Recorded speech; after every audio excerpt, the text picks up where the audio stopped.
Oke guys, welcome back to Crypto Indonesia bersama gue Toshi, di mana kita akan membahas segala sesuatu yang berhubungan dengan cryptocurrencies dan blockchain.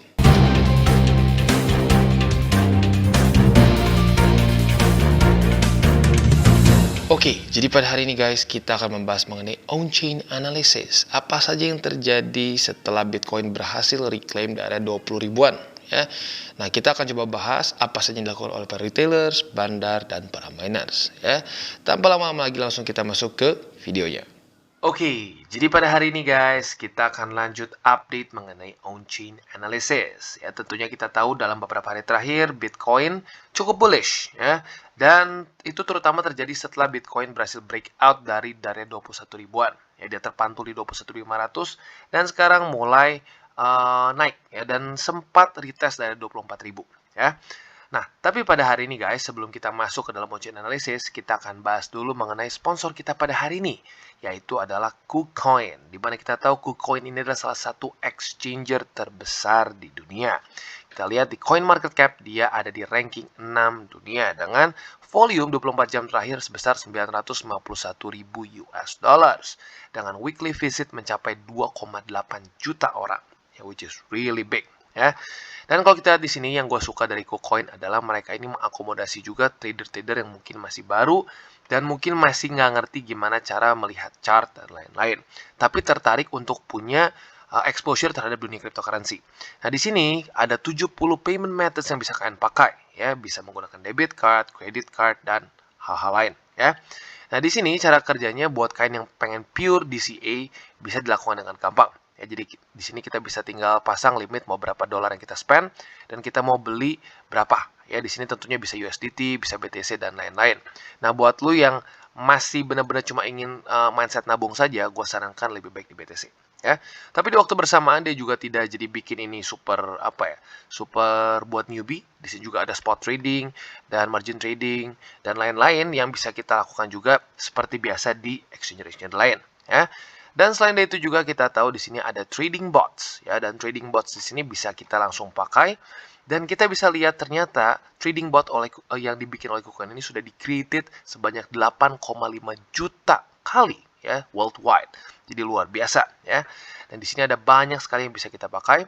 Buat yang newbie, ya, terutama bisa menggunakan spot grid, ya, di sini dimana kita bisa meng-kill volatility dengan selling high dan buying low. Lalu ada futures grid juga, basically sama seperti spot, tapi perbedaannya dia menggunakan futures, otomatis risiko lebih tinggi. Dan juga ada smart rebalance. Ini gue lumayan suka, ya, karena ini bisa menjadi salah satu bot yang cukup kepakai untuk kita yang ingin bermain long term. Jadi ini cara penggunaannya seperti ini, ya, kita bikin simplified. Andaikan lu punya portofolio ingin seperti ini. 50% BTC, 20% Ethereum, 30% altcoins. Nah, lu bisa bagi-bagi lagi. Biar gampang contoh, ya. Cardano 10%, lalu Polkadot 10%, dan misalkan Solana 10%. Nah, andaikan mulai misalkan ada Solana lebih membesar, misalkan Solana jadi 12%, dia akan auto rebalance ke aset-aset lain. Nah, otomatis itu bisa men-spread resiko kita. This is really cool, ya. Kita bisa lihat highest APR-nya ini mencapai 2.300%. Ya, jadi lagi-lagi ini cukup banyak dan cukup menarik buat kalian bisa ikuti. Jadi sekali lagi buat lo yang tertarik untuk menggunakan trading bot, lo bisa membeli aset kripto di sini. Jangan lupa bisa menggunakan link referral kita di bawah, ya. Jadi sekarang kita akan masuk ke on-chain analysisnya. Oke, dan sekarang kita akan lanjut lagi ke on-chain. Tetapi seperti biasa, kita akan coba jelaskan dulu secara simple apa ini on-chain analysis, ya. Jadi on-chain analysis ini adalah suatu analisa khas dan spesifik untuk dunia cryptocurrency. Kenapa? Karena ini adalah analisa dari blockchain. Maka dari itu dikasih nama on-chain analysis, ya. Nah, kenapa kita analisa data on-chain? Karena data on-chain ini adalah data yang immutable, tidak bisa dioprek-oprek, terutama Bitcoin, ya. Ada beberapa crypto project lain yang mungkin secara blockchain jelek, ya, bisa aja kejebol, ya. Tapi untuk Bitcoin, ya, kita tahu bahwa sampai detik ini semua transaksi dari zaman awal banget, ya, transaksi dari Satoshi ke Halvini, yaitu adalah transaksi pertama di Bitcoin Network, sampai sekarang semua nggak pernah macet dan nggak pernah bisa digantikan, ya. Nah, ini berbeda dengan sistem ledger lain yang centralized. Contoh ledger lain yang centralized adalah perbankan, ya. Berapa kali sering lu dengar server bank kena hack, ya? Kenapa bisa kena hack? Karena ya mereka centralized. Centralized itu jauh lebih gampang untuk dihack. Sementara blockchain ini mereka terdesentralisasi ya, terutama Bitcoin. Lagi-lagi banyak yang mengaku cryptocurrency yang terdecentralized tapi padahal centralized ya. Jadi makanya gua kasih contohnya spesifiknya Bitcoin ya. Nah, maka dari itu ya yang membuat Bitcoin berharga adalah salah satunya dia adalah open ledger yang nggak pernah ngejam sama sekali, nggak pernah kehack sama sekali dari awal 2009 dia aktif ya. Dan sekarang selanjutnya adalah apa yang membuat on-chain analysis ini jadi menarik ya. Yang membuat ini menarik tentunya adalah kita bisa melihat pergerakan dana-dana besar ya. Banyak orang bilang, "Wah, bandar apa? Bandar monologi ya, ilmu bandar," katanya. Nah, tetapi justru lucunya yang kita pelajari dari sini adalah justru bandar ini bukanlah suatu mythical creature yang nggak pernah salah. Justru kita melihat di sini para bandar seringkali menjual di posisi yang akan naik dan malah membeli di posisi resisten gitu. Jadi ya seringkali ini justru malah menjadi eye opener ya. Justru kita harus melihatnya tidak ada bandar yang selalu benar ya. Jadi itu adalah kesannya mitos ya, bandar itu selalu benar dan selalu menang ya. Buktinya di sini enaknya secara kripto adalah on-chain ya. Jadi lagi-lagi kegunaan dari on-chain analysis ini bukanlah untuk menggantikan technical analysis. Jadi kalau di sini berpikir bahwa, oh, gue udah males belajar TA, wah sering false signal, sekarang gue akan belajar on-chain, akan 100% benar. No, ya. Kemungkinan besar lu malah akan tambah parah, ya, kalau lu cuma mengandalkan 100% on-chain, ya. Jadi lagi-lagi tujuan dari on-chain analysis ini adalah bisa dibilang tambahan lagi filter untuk technical analysis, ya. Jadi, yang pertama yang akan kita bahas adalah net flow ya, atau lebih tepatnya Bitcoin Exchange Net Flow, di mana kita bisa menghitung berapa banyak Bitcoin yang ditarik dan dimasukkan ke exchanger ya. Inflow ini warnanya hijau seperti di sini ya. Ini inflow, inflow, inflow. Kalau merah artinya outflow. Kalau kita di sini ya, value yang tinggi ini mengindikasikan increasing selling pressure. Jadi lucunya kalau barnya di sini atau candlenya warna hijau biasanya kan bullish tuh. Nah, di sini justru kalau ininya hijau, ini mengindikasikan ada possible selling. Karena BTC-nya dikirim dari wallet atau hard wallet ke exchanger. Nah, pertanyaan gue satu, kalau lo punya BTC di hard wallet nih, ya lo udah capek-capek beli Ledger, capek-capek buka MetaMask, ngapain lo kirim ke exchanger kalau lo nggak ada rencana untuk dijual, ya? Atau minimal ya dijual lah ya seringnya ya. Kalau buat lending ya mungkin nggak ke exchanger kemungkinan besar ya. Jadi lagi-lagi ya, lagi-lagi ini mengindikasikan possible selling ya, bukan pasti tapi possible selling. Kalau kita lihat indikasinya seringkali saat terjadi peningkatan inflow yang tinggi, seringkali harga turun. Pasti nggak? Nggak pasti, tetapi seringkali seperti itu ya. Jadi kalau kita lihat dalam beberapa hari terakhir ini, kalau kita hitung ya sampai tanggal sampai tanggal 12 Juli ya, kita bisa lihat cenderung banyak inflow ya. Tetapi anehnya walaupun banyak inflow dari para retailers dan bandar, harga malah meningkat ya. Kita lihat dari tanggal 12 Juli inflow ini ya inilah ya, lebih technically speaking sedikit outflow tapi tipis, jadi gua nggak hitung. Inflow sama tipis dan inflow ya. Jadi para retailers dan bandar sepertinya cenderung salah nih ya. Mereka malah banyak sell dari BTC ya, padahal harga meningkat. Nah, jadi ini sekali lagi kita ditunjukkan bahwa benar indikasinya kalau saat inflow besar seringkali harga bisa turun, tetapi kita bisa lihat pada faktanya nggak selalu ya 100% ya. Kadang-kadang mereka bisa saja sell di tempat-tempat yang salah ya. Dan kita selanjutnya akan geser ke miner. Nah, untuk miner ini basically the same concept. Perbedaannya datanya ini dikaitkan ke wallet-wallet yang memang berhubungan dengan mining pool. Ya, di sini kita bisa lihat ada 1Thash, ada Antpool, Binance Pool, Bitfury, Bitminter dan lain-lain ya. Intinya ini semua wallet-wallet yang memang berafiliasi atau terafiliasi dengan mining pool ya. Nah, jadi untuk sekarang kita bisa lihat ternyata ya, kita bisa lihat pada tanggal 15 Juli ini banyak terjadi outflow dari para miners ya. Berarti banyak Bitcoin yang diambil dari exchanger mereka dan dikirim keluar dari exchanger ya. Dan tentunya dikirimnya ke wallet yang berhubungan dengan para miners ini ya. Dan kalau kita di sini ternyata cukup berkorelasi dengan peningkatan harga ya. Jadi Walaupun ya kita bisa lihat walaupun di hari-hari sebelumnya dan setelahnya tanggal 16, tanggal 17, tanggal 18 ada inflow, tetapi pada tanggal 15 Juli ini sepertinya cukup besar ya. Kita bisa di sini 14.900 Bitcoin yang keluar dari exchanger ke wallet miners. Ya, jadi kita bisa lihat ternyata para miners cenderung akumulasi di sini ya. Nah, jadi bisa dibilang untuk sekarang kemungkinan besar yang cukup untung adalah para miners. Untuk retailers dan bandar secara on-chain ya, lagi-lagi secara on-chain, mereka cenderung salah dalam beberapa hari terakhir. Mereka lebih banyak inflow dan possible selling ya.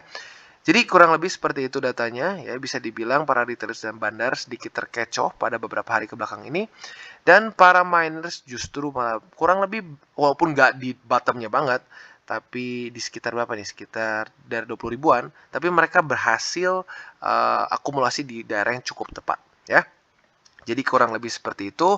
Dan selanjutnya kita akan geser ke bagian yang cukup penting juga, yaitu adalah leverage. Karena seringkali juga peningkatan harga itu bisa sangat terpengaruh dengan leverage ya.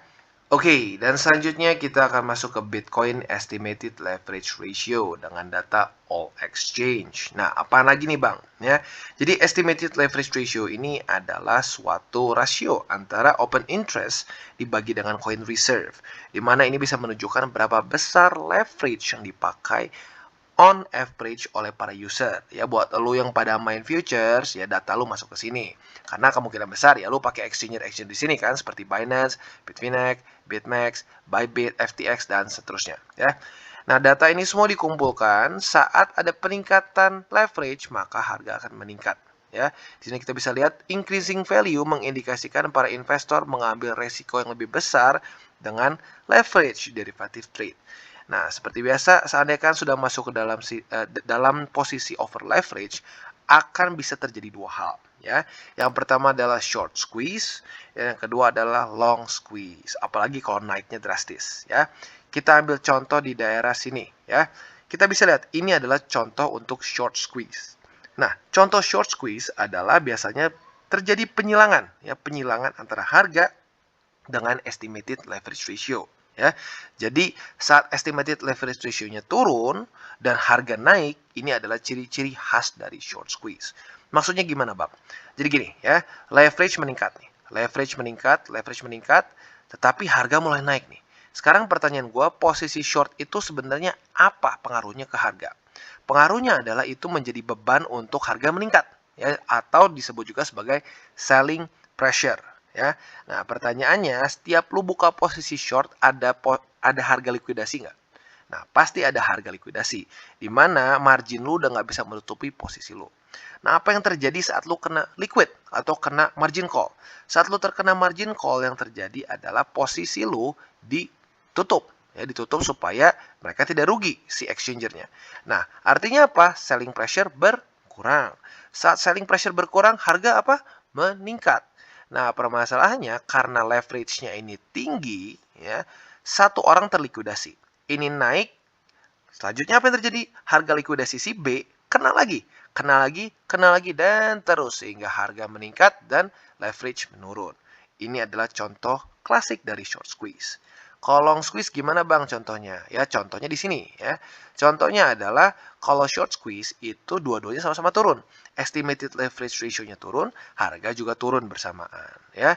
Nah, ini menunjukkan bahwa yang terjadi adalah para posisi long ini terkena likuidasi. Cara kerjanya gimana? Sama persis seperti short squeeze. Tinggal dibalik saja ya. Leverage meningkat, harga terus menurun. Harga terus menurun, orang yang punya posisi long terlikuidasi. Satu terlikuidasi, yang kedua kena lagi, yang ketiga kena lagi, dan seterusnya hingga harga turun bersamaan dengan leverage. Ya, nah gua harap lo udah kebayang ya kayak gimana cara kerjanya. Nah, sekarang kita sedang dalam posisi di sini. Ya, kita bisa lihat bahwa pada tanggal kurang lebih ya akhir Juni ya sampai di Juli awal ini ada peningkatan leverage yang cukup tinggi, bahkan sampai all time high-nya itu di daerah berapa nih? Ya sekitar ya awal-awal Juli lah, 8-9 Juli ya. Nah, kalau kita lihat di sini ada penurunan. Ada penurunan di daerah sini ya. Tetapi penurunannya nggak signifikan. Dan kita bisa lihat harga cenderung meningkat lagi ke atas. Nah, berarti leverage masih tinggi ya. Leverage masih tinggi walaupun harga meningkat. Jadi kemungkinan besar nggak terlalu banyak posisi short yang terlikuidasi di sini. Berarti secara teorinya ya, yang membuat harga ini meningkat kemungkinan besar adalah posisi spot. Ya, karena lagi-lagi secara leverage nggak ada yang terkena likuidasi parah. Ya adalah tentunya, tapi nggak ekstrim gitu ya. Kita bisa lihat secara leverage masih di daerah sini. Ya. Nah, jadi kita masih harus antisipasi nih. Ada kemungkinan likuidasinya di depan ya. Dimana kemungkinan tanggal 28. Kita tahu tanggal 28 akan ada peningkatan interest rate. Nah, peningkatan interest rate ini tentunya akan bisa membuat market volatile. Nah, permasalahannya kalau saat dia volatile, otomatis para trader yang over leverage akan terkena likuidasi. Ya. Nah, sekarang secara sentimennya cenderung kemana? Secara sentimennya sayangnya cenderung bearish. Ya, karena peningkatan interest rate ini adalah berita buruk untuk ya risk on asset. Ya, dimana kita tahu di bulan lalu juga terjadi hal yang mirip dan harga cryptocurrency cenderung drop. Ya, jadi maka pada hari ini yang cukup penting adalah kita harus ekstra hati-hati. Ya, ekstra hati-hati untuk buka posisi futures saat dalam kondisi menuju ke tanggal 28. Ya, scalping dikit-dikit boleh, tapi pastikanlah SL kalian atau stop loss kalian lebih ketat daripada biasanya. Ya, jadi kurang lebih seperti itu dan kita lihat nih nanti pada tanggal 28 siapa yang akan terkena likuidasi paling banyak. Ya, nah, lagi-lagi secara sentimen cenderung bearish, kemungkinan besar jadi long. Ya, kita lihat tanggal 28 nanti apakah estimated leverage ratio akan mulai turun atau tidak. Ya, jadi kurang lebih seperti itu untuk estimated leverage ratio. Oke, dan selanjutnya kita akan masuk ke Bitcoin MVRV ratio. Ya, jadi MVRV ratio ini adalah rasio antara coin market cap ke realized cap. Nah, ini mengindikasikan apakah harga ini overvalued atau tidak. Ya, historically apabila harga ini di atas dari 3,7, ini mengindikasikan dia overpriced ya, atau titik di sini. Ya, kalau dia sudah tembus titik-titik merah ini ke daerah apa ini? Ya, daerah merah di sinilah ya. Itu menunjukkan bahwa dia sedang overvalued atau overbought. Ya, kemungkinan besar akan koreksi. Nah, vice versa, apabila value di bawah dari 1, ini menunjukkan kemungkinan price bottom ya, atau dia oversold. Jadi kalau buat lo yang suka menggunakan RSI, ya ini cara pakainya rada mirip-mirip seperti ini di atas 70, ini di atas ini di bawah dari 30. Ya, di sini oversold, di sini overbought, ya. Kalau kita lihat historically, ya, di 2020 Maret dia berhasil memberikan sinyal bahwa ini dia sudah bottom. Ya, dan kalau kita lihat di sini bagi lo yang akumulasi di sini ya pasti profitable ya. Dan di waktu bersamaan saat dia terkena di sini tanggal 8 Januari, ya Februarian di sini ya 3 kali ya, itu mengindikasikan top. Dan kita bisa di sini setiap kali kalau lo TP di area sini, TP dia koreksi, TP dia koreksi, TP dia koreksi ya. Nah, jadi lagi-lagi cukup reliable dalam beberapa ya tahun terakhir ya. Nah, satu hal yang sudah kita bahas beberapa kali di bukan DJWT, sorry, di on-chain kita sebelumnya adalah kita masuk ke di dalam daerah di bawah dari 1, cukup lama bahkan ya, dari awal Juni sampai sekarang ya, basically sebulan lebih. Nah, sekarang yang unik adalah dia mulai keluar dari 1, dia sudah di atas dari 1, berarti sudah tidak lagi masuk dalam daerah oversold ya. Jadi buat kalian yang akumulasi di sini, historically ya seperti di 2020 ini harusnya menjadi satu daerah atau satu buy yang bagus ya. Nah, jadi untuk sekarang MVRV-nya menunjukkan bahwa kita waktunya untuk mungkin sedikit ngerem untuk akumulasi besar-besaran ya. Jadi lagi-lagi untuk MVRV ratio ini biasa gue pakai akumulasi di daerah yang mungkin akan lebih inilah, gue lebih agresif untuk si apa namanya akumulasinya. Sekarang sudah di atas, jadi mungkin ya bisa dibilang kecilkan sedikit lah secara apa namanya uang yang kalian pakai untuk akumulasinya ya. Jadi kurang lebih seperti itu untuk MVRV ratio dan itu juga penutupan untuk on-chain kita pada hari ini ya. Jadi lagi-lagi harga cenderung meningkat ya, tetapi harus hati-hati juga. Kita tahu bahwa pada tanggal 28 alias 5 hari lagi akan ada peningkatan interest rate. Dan secara historically itu cenderung bearish untuk cryptocurrency market ya. Oke, kesimpulannya seperti yang kita bisa lihat, sepertinya miners yang mungkin cukup tepat ya, walaupun nggak di bottomnya banget, tapi diakumulasi di daerah 20.800-an ya. Dan tentunya kita lihat juga secara ya leverage, kita bisa lihat nggak terlalu naik dan nggak terlalu turun. Jadi kemungkinan besar belum terlalu banyak posisi yang terkena likuidasi. Nah pertanyaannya, apakah itu akan drop ya atau kena liquidnya saat tanggal 28 Juli? Tentunya kita harus tunggu, dan lagi-lagi buat elu yang punya posisi future yang masih nginap ya, hati-hati tanggal 28, pastikan kalian punya stop loss atau punya trading plan yang jelas supaya ya nggak terus bleeding ya. Jadi kurang lebih seperti itu untuk on-chain analysis pada hari ini. Dan buat kalian yang belum nonton DCWT atau Daily Charting with Toshi, bisa klik di sini, di mana kita akan daily chart your favorite cryptocurrencies. Dan buat lo yang mungkin masih bingung cara baca chart, candles, dan hal-hal mendasar lain, bisa juga lo klik di sini, ada tutorials with Toshi. Dan buat lo yang belum punya akun di KuCoin, bisa cek link refraktor di bawah dan mulai trade di KuCoin. Dan jangan lupa juga untuk join Telegram grup kita, di mana kita bisa ngobrol-ngobrol santai mengenai dunia cryptocurrency secara dua arah. So jangan lupa untuk like, subscribe, click the bell icon, and see you on the next video.